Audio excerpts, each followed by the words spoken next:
महर्षि वेदव्यास जी श्रीमद् भागवत का मंगलाचरण करते हैं। ये नियम है ग्रंथादौ ग्रंथ मध्य ग्रंथांते मंगलमाचरणीय। कोई भी ग्रंथ की निर्विघ्न समाप्ति के लिए ग्रंथ करता ग्रंथ के आरंभ में मंगल करता है, ग्रंथ के मध्य में मंगलाचरण करता है और ग्रंथ के अंत में मंगलाचरण किया जाता है। ये परंपरा है हमारी ग्रंथों के निर्माण की। उसी परंपरा के अनुसार महर्षि वेदव्यास जी महाराज मंगलाचरण करते हैं। क्या गजब का मंगलाचरण किया है। और मंगलाचरण में ही व्यास जी ने बता दिया कि भागवत के माध्यम से हम दुनिया को क्या बताना चाहते हैं। वो कहते हैं कि जन्माद्यस्य यतोन्मयादितरतः चार्थे सविज्ञ स्वराट। बोले यतः जन्मस्थिति भंगाहा भवन्ति। जिस परमात्मा से अनंत कोटि ब्रह्मांडों का प्राकट्य हो जाता है और जिस परमात्मा से अनंत कोटि ब्रह्मांडों का पालन हो जाता है और उसी परमात्मा से अनंत कोटि ब्रह्मांडों का संहार हो जाता है। और वह परमात्मा अन्वय व व्यतिरेक के द्वारा समस्त प्राणी पदार्थों में अनवृत आवृत अनुस्यूत भी है और पृथक भी है। परमात्मा समस्त जगत के प्राणी पदार्थों में व्याप्त भी है और वह परमात्मा स्वराट है। स्वराट का तात्पर्य है कि उसको किसी की जरूरत नहीं है, बल्कि उसकी सबको जरूरत है। परमात्मा को किसी की जरूरत नहीं है, सर्वतंत्र स्वतंत्र है। वो स्वयं राजते प्रकाशते स्वराट। जो स्वयं प्रकाशित होता है उसको सूरज और चांद के प्रकाश की आवश्यकता नहीं है। जैसे आपकी आंख को प्रकाश की जरूरत है तब आंख देख पाएगी, कान को आकाश की जरूरत है तब शब्द सुन पाएगा, नाक को पृथ्वी की जरूरत है तब गंध ले पाएगी, जीभ को जल की जरूरत है तब स्वाद ले पाएगी, जीभ को अग्नि की जरूरत है तब बोल पाएगी, वायु चमड़ी को वायु की जरूरत है तो चमड़ी स्पर्श का ज्ञान कर पाएगी। तो जिस तरह से ये इंद्रियां आपकी बिना किसी सहयोग के बिना काम नहीं कर पाती, ऐसे परमात्मा के अंदर नहीं है। परमात्मा तो सर्वतंत्र स्वतंत्र है और उसी परमात्मा ने बोले तेने ब्रह्म हृदय आदि कवये। उसी परमात्मा ने आदि कवि ब्रह्मा के हृदय में वेदों का प्रादुर्भाव किया, वेदों के ज्ञान को प्रकट किया उस परमात्मा ने। वेद क्या है? बोले यन्निशिषित भूताहा वेदाहा। भगवान का जो सहज श्वास है वही वेद है। आप लोगों का भी सहज श्वास है। आप लोगों का जो सहज श्वास है वो किसी के आश्रित नहीं है। जैसे आपका शरीर आश्रित है, आपकी आंख नाक कान इंद्रियां आश्रित हैं, पर प्राण आश्रित नहीं है। आप जब सो जाते हो नींद में, उस समय मन भी गायब हो जाता है, बुद्धि भी लीन हो जाती है, सो जाती है। देखो बुद्धि भी सो गई नींद में, बुद्धि सोती है क्या ना? मन भी सो गया, आंख कान नाक हाथ पांव सब सो गए, सब सो गए। पर आपको जिंदा किसने रखा? आपको जिंदा रखने वाला प्राण है। प्राण नहीं सोया। यदि प्राण सो जाता तो आपकी सांस ही न चलती, पर सांस चली।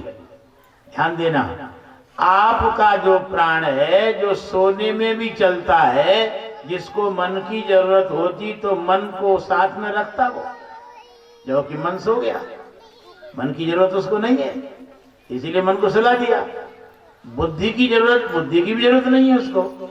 आंख नाक कान की जरूरत नहीं है प्राण को, और जहां तक कि तुम्हारे शरीर की भी जरूरत नहीं है उसको। प्राण ने सबको फटकार दिया, सबको चैलेंज दे दिया, बोले सो जाओ तुम सब। शरीर सो गया, इंद्रियां सो गई, मन बुद्धि चित्त अहंकार सो गया, सब सो गया, किंतु प्राण नहीं सोया। क्योंकि प्राण तुम्हारी आत्मा का सच्चा दोस्त है। तुम्हारी आत्मा का यदि कोई दोस्त है और निकटवर्ती कोई यदि है आत्मा का, तो प्राण है, मन भी नहीं है। क्योंकि मन तो यहां से वृंदावन पहुंचा दो, अयोध्या पहुंचा दो, मन चला जाएगा, किंतु तुम्हारा जो चैतन्य आत्मा है वो वहां का यहीं रहेगा। बुद्धि भी चली जाए, इंद्रियां भी चली जाए, तुम्हारी आत्मा नहीं जाएगी। किंतु प्राण यदि निकल जाए तुम्हारे शरीर से, बताओ तुम्हारी आत्मा रहेगी शरीर में? प्राण के निकलते ही आत्मा भी एक झटके में निकल जाएगी, क्योंकि वो सच्चा दोस्त है ना। प्राण का डायरेक्ट संबंध आत्मा के साथ है और आत्मा का डायरेक्ट संबंध प्राण के साथ है। प्राण को किसी की भी जरूरत नहीं है, बल्कि प्राण की सबको जरूरत है। जो बुद्धि के प्रयत्न के द्वारा, बुद्धि के प्रयत्न की जो अपेक्षा नहीं रखता, ऐसा जो आपका सहज श्वास है, वैसा ही परमात्मा का भी सहज श्वास है, वैसा ही भगवान का सहज प्राण है, जो भगवान की बुद्धि से परे, भगवान के मन से परे, भगवान की इंद्रियों से परे, जो भगवान का सहज श्वास है वही वेद है। ध्यान देना, वेद क्या है? बोले जाकी सहज श्वास श्रुति चारी, और सोहरी पढ़े कौतुक भारी। परमात्मा की जो सहज श्वास है वही वेद है। ब्रह्मा के हृदय में परमात्मा ने प्रकट किया, और जिस वेद के मंत्र का अर्थ लगाने में बड़े बड़े विद्वान मोहित हो जाते हैं, वेद के मर्म को नहीं समझ पाते हैं, उल्टा ही पलटा अर्थ लगाते रहते हैं। प्राचीन काल के विद्वान भी वेद की भाषा गुरु होने की वजह से सही अर्थ नहीं लगा पाते। परमात्मा की कृपा, जिसकी छठी इंद्री खुल गई है, वही वेद के मर्म को समझ सकता है। बल तेजो बारी मृदाम यथा विनिमय, यत्र त्रिसर्गो मृषा, दाम्ना स्वेन सदा निरस्त कुहकम, सत्यम परम धीमहि। और वही परमात्मा की माया तेज में बारी, और बारी में जल, छिपनी में चांदी, रस्सी में सांप का भ्रम करा देती है। ध्यान देना, आप जेठ की दोपहरी में अपनी जीप से यात्रा कर रहे हो, गाड़ी से, डामर रोड है, दूर देखो ऐसा लगता है कि पानी झिलमिला रहा है, और गाड़ी आगे बढ़ती है तो एक बूंद पानी नहीं मिलता, गर्मी गर्मी। नर्मदा जी की बालू में दूर से देखो, ऐसा लगता है कि पानी लहरा रहा है। रेता में गर्मी के दिनों में, प्रचंड धूप में, पर पानी वानी होता नहीं है। ऐसे ही पानी में पृथ्वी का आभास हो जाता है, छिपनी में चांदी का भ्रम हो जाता है, रस्सी में सांप का भ्रम हो जाता है। ऐसे ही परमात्मा में जगत का भ्रम हुआ है। रस्सी में सांप का जो भ्रम हुआ है, ये अंधेरे की वजह से हुआ है। अंधेरा है इसलिए रस्सी सांप के रूप में भाषित हो रही है, किंतु अंधेरा हटेगा तुरंत वो रस्सी की रस्सी दिखेगी। ऐसे ही अज्ञान के कारण, माया के कारण परमात्मा में इस जगत का भ्रम हुआ है। जगत भगत कुछ नहीं, परमात्मा ही परमात्मा है, पर भ्रांति हो गई है। उसी परमात्मा के कारण, परमात्मा की माया के कारण सारा संसार झूठा होते हुए भी सच्चा मालूम दे रहा है। संसार झूठा है, स्वप्न भी झूठा है। जब जन्म नहीं हुआ था तब ये सब कुछ नहीं था तुम्हारे पास। जब माँ के पेट में नहीं आए थे उसके पहले घर मकान दुकान परिवार पैसा जमीन जायदाद हाथी घोड़ा मोटर गाड़ी क्या था कुछ? माँ के पेट में जब नहीं आए थे तो कुछ नहीं था, और जब मर के जाओगे तब भी कुछ नहीं। तो झूठा हुआ कि नहीं झूठा हुआ? तुम तो पहले भी थे, मरने के बाद भी रहोगे, किंतु बीच में जो भूल भुलैया हुई है इसी भूल भुलैया के कारण हमको दुख हो रहा है। तो भगवान की माया के कारण ये जगत की भ्रांति हुई है जीवों के अंदर। आगे कहते हैं कि परमात्मा की सत्यता के कारण ही ये जगत सत्य भाषित हो रहा है। जासु सत्यता ते जड़ माया और भाष सत्य एवं मोर सहाया। परमात्मा सच्चा है और जगत झूठा है, तो जगत में परमात्मा मिले हैं, परमात्मा घुल मिल गए हैं। ऐसा कोई प्राणी बता दो जिसके अंदर आत्मा न हो। सब में आत्मा है, चींटी में भी आत्मा, पक्षियों में भी, पशुओं में भी, हाथी घोड़ा सब में आत्मा। तो जहां जहां आत्मा है बोले आत्मा सो परमात्मा। आत्मा के रूप में परमात्मा ही तो सब में प्रवेश कर गए। ईश्वर जीव कलया प्रविष्टो भगवानेति। समस्त जीवों के अंदर परमात्मा आत्मा के रूप में प्रवेश कर गए।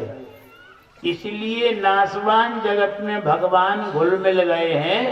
ये झूठा जगत सच्चा मालूम दे रहा है तो झूठा, पर भगवान की सत्यता के कारण ये सच्चा मालूम दे रहा है।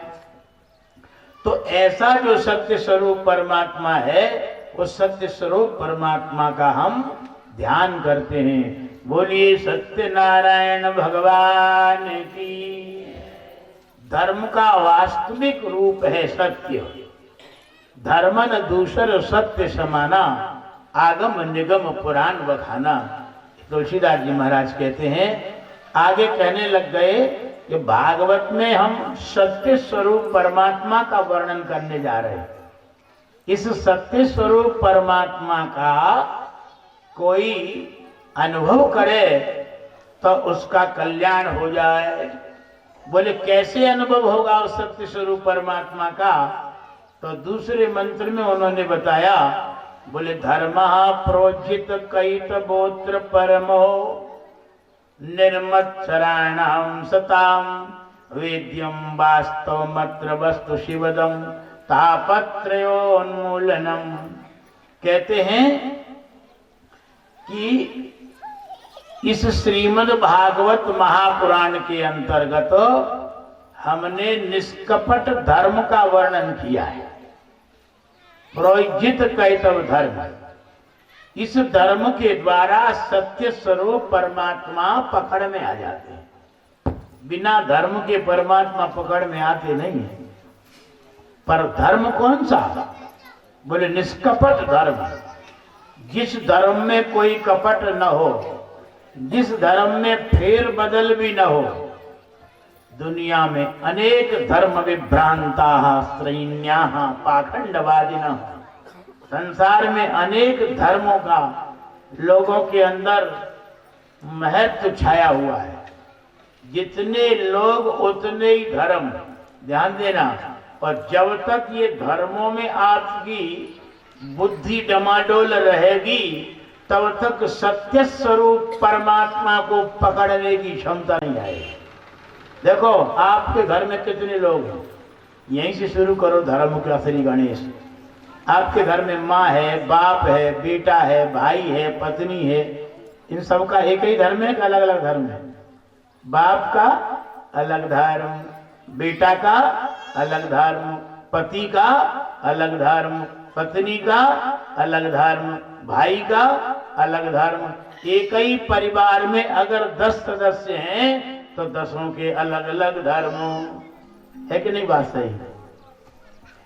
अब एक ही घर में एक ही चूल्हे पे 10 लोग रोटी खाते हैं, ध्यान देना, और सबके अलग अलग धर्म है, अलग अलग आचरण है, अलग अलग स्वभाव है, और सबको संतुष्ट करना चाहे कोई महिला भोजन बना के, अच्छा किसी को तो नमक अच्छा लगता है और किसी को मिर्ची अच्छी लगती है, किसी को खूब तली हुई चीज अच्छी लगती है, कोई बिल्कुल बढ़िया उबला हुआ खाना चाहता है। अब बताओ उसकी आफत आ गई। सारे धर्मों को लेके चल पाना बहुत टेढ़ी खीर है। ये कई जन्म से यही चल रहा है। अगर तुम एक को प्रसन्न करोगे तो दूसरा नाराज हो ही जाएगा। पति को कैसा अच्छा लग रहा है, ससुर को कैसा अच्छा लग रहा है, सास को कछू अच्छा लग रहा है, बेटा कछू चिल्ला रहा है, और उस माँ की तो आफत आ गई, वो सबको संतुष्ट कैसे कर पाएगा। अनेक धर्म विभ्रांता, अनेक धर्मों में भटकाव अनंत काल से जीवात्मा का चला रहा है। दुनिया में जितने पदार्थ हैं, ध्यान देना, जितने प्राणी हैं उतने ही धर्म हैं। नीम का अलग धर्म है, ध्यान देना, धर्मी के साथ धर्म रहता है। धर्मी को धर्म एक पल के लिए नहीं छोड़ता। नीम का जो गुण धर्म है, क्या रात में नीम का गुण धर्म कम हो जाता है क्या दिन में कड़वापन कम हो जाता है कि सुबह कड़वा नहीं लगता शाम को लगता हो? नहीं नहीं, धर्मी को धर्म कभी छोड़ता ही नहीं है। ध्यान देना, अकौआ का जो गुण धर्म है, अकौआ में 24 घंटे जब तक जन्म हुआ, जब तक मरेगा नहीं तब तक उसी में रहेगा। धतूरे का गुण धर्म, बमूरा का गुण धर्म, केला का गुण, जितने पेड़ पौधे दुनिया में, पत्थर का गुण धर्म, पानी का गुण धर्म, मिट्टी का गुण धर्म, आकाश वायु का गुण धर्म, सब के अलग अलग है हमारा। दुनिया में तुम जहां जहां दृष्टि डालोगे वहां वहां सबका अलग अलग धर्म पाओगे। है कि नहीं बात सही? वो जब तक इन धर्मों में आपकी जिंदगी गुजरती रहेगी तब तक आप उस परम सत्ता को प्राप्त करने के लायक नहीं बनोगे। परम सत्ता को प्राप्त करना है तो आपको परम धर्म का आश्रय लेना पड़ेगा। परम धर्म सबई पुंसाम परो धर्म यतो भक्तिरधोक्षजे अहैत्वत्य प्रतिहता ययात्मा संप्रसीदति। बोले मनुष्य अनेक धर्मों में फंसे हैं। मनुष्यों का पक्का और सच्चा कर्तव्य है कि परम धर्म का सहारा ले लें। और परम धर्म अनेक नहीं होते, एक होता है। परम धर्म क्या है? बोले यतो भक्ति अधोक्षजे, जिस परमात्मा ने इस दुनिया को बनाया है, जो परमात्मा तुम्हारे अंदर आत्मा में बैठ करके बुद्धि के झरोके से तुमको देख रहा है, मन की खिड़की से देख रहा है, चित्त के झरोके से तुमको झांक रहा है, इंद्रियों के झरोके से तुमको देख पा रहा है, वही परमात्मा का भजन करने इसका नाम है परम धर्म। समझ में आई? नहीं आई समझ में? हर व्यक्ति की करनी कथनी को, बोले मन की जाने, तन की जाने, चित्त की जाने चोरी, बात साहिब से क्या छिपी है बाकी हाथ में डोरी। छुप करके देखो छुप ना सकोगे, तुम छुप करके देखो पर छुप ना सकोगे, चाहे कितने भी कर लो पर्दे। दयावान की नजर से, भगवान की नजर से, दयावान की नजर से, भगवान की नजर से, दयावान की नजर से, भगवान की नजर से, दयावान की नजर से, भगवान की नजर से। मैं छुपा न तू छुपा, मन छुपाना आत्मा, मैं छुपा न तू छुपा, मन छुपाना आत्मा। पापी को लोभी न लोभी छुपा, और छुपा न महात्मा। पापी को लोभी न छुपा